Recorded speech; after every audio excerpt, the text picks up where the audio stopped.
kahaba yung pinapit sa'yo? Sobra. Yung buhok ko, hindi ko yung mag-longer ako. Sobrang nahaba nung ginito.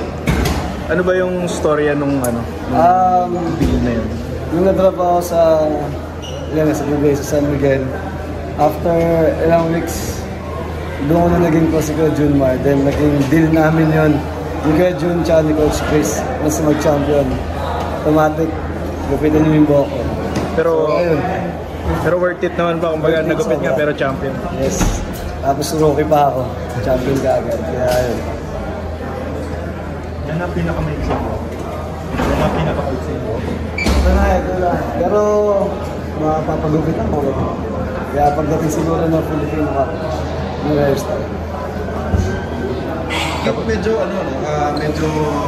unorthodox yung journey mo papunta PBA kasi hindi ka nag-collegiate na yun. Pero ngayon, PBA champion ka na rin sir. Sobrang sarap sa feeling.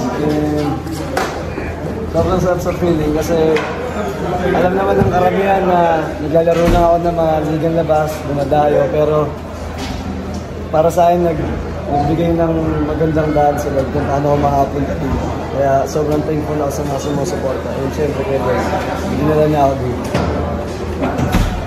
May update ka ba sa lahat? May update ka sa lahat? Sa akin okay naman. Siguro for the next conference, din ako support namin. Okay naman.